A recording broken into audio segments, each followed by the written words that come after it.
नमस्कार, उत्सव चैनल पर आपका स्वागत है। आज हम जानेंगे कि विवाह में जूते चुराने की रस्म क्यों निभाई जाती है। माना जाता है कि यह रस्म रामायण काल से चली आ रही है। इसके पीछे एक पौराणिक कथा भी है।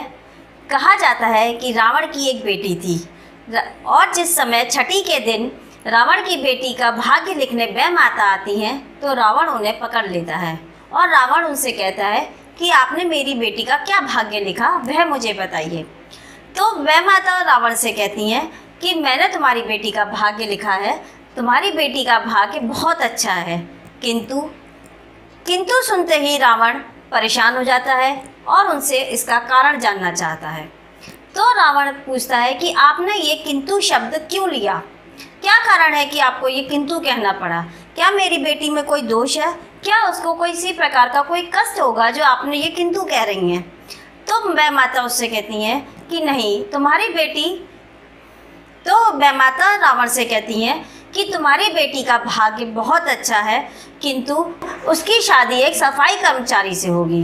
रावण क्योंकि वह उच्च ब्राह्मण कुल से था और वह ये जान करके कि सफाई कर्मचारी से मेरी बेटी की शादी होगी, वह बहुत परेशान होता है और वह माता से पूछता है कि आप मुझे ये बताओ कि वो सफाई कर्मचारी मुझे कहाँ मिलेगा। मैं विधि के विधान को ही बदल दूंगा, मैं अपनी बेटी का भाग्य बदल के रहूँगा।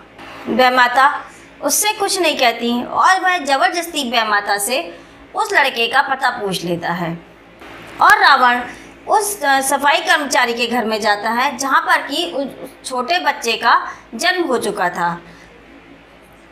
जब रावण को ये पता चलता है कि ये वही बच्चा है जो जिससे कि आगे चलकर मेरी बेटी का विवाह होगा, तो वह उसको मारना चाहता है। किंतु रावण के कुछ सलाहकार रावण को यह सुझाव देते हैं कि अगर तुम इस बच्चे को मारोगे तो तुम्हें पाप लगेगा, इससे तो तुम इस बच्चे को नदी में बहा दो। तो नदी में जब तुम बहाओगे तो अपने आप ही तो कोई भी मगरमच्छ या मछली इस बच्चे को खा जाएगा और तुम्हारे ऊपर किसी भी बच्चे की मृत्यु का दोष नहीं लगेगा। रावण को उनकी बात समझ में आ जाती है और रावण उस बच्चे को बहाने लगते हैं। जिस समय रावण उस बच्चे को बहाता है तो उसके फिर कुछ सलाहकार उसको सलाह देते हैं कि तुम इस बच्चे पर कुछ निशानी छोड़ो, अगर ये बच जाता है तो हमें मालूम पड़ जाएगा कि ये बच्चा वही है जो कि सफाई कर्मचारी का है।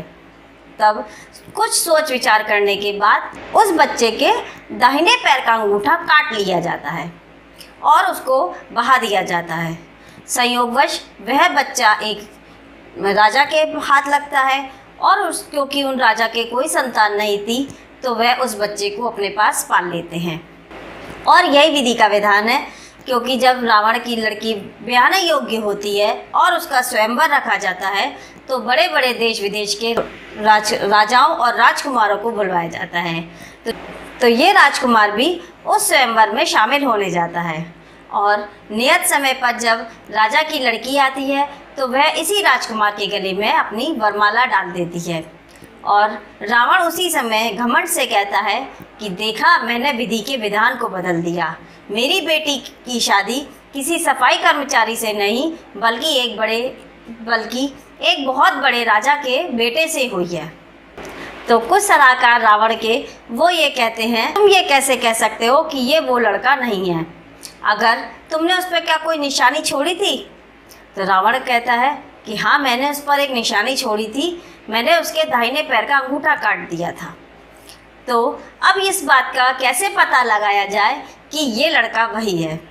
तो जिस समय रावण की बेटी के फेरे हो रहे थे तो दूल्हे ने अपनी जूतियां उतार करके एक तरफ रख दी थी और रावण ने ये सोचा कि इसका पता कैसे लगाया जाए। तो अपने जो घर की छोटी लड़कियां थीं या छोटी छोटी बच्चियां थीं उनसे कही कि दूल्हे के जूते को छुपा दो और उन्होंने उन जूतियों को छुपा दिया। और जिस समय लड़का फेरों के बाद उठा और उसने अपनी जूतियां नहीं देखी, तब रावण ने देखा कि उसके दाहिने पैर का अंगूठा कटा हुआ था। तब रावण को विश्वास हो गया कि विधि के विधान को कोई नहीं बदल सकता। मैंने कितनी भी कोशिश करी कि मेरी बेटी की शादी सफाई कर्मचारी के बेटे से ना हो, लेकिन उसकी शादी उसी सफाई कर्मचारी के बेटे से ही हुई। भले ही उसका रूप बदल गया, स्वरूप बदल गया, लेकिन रावण की बेटी की शादी सफाई कर्मचारी के बेटे से ही हुई।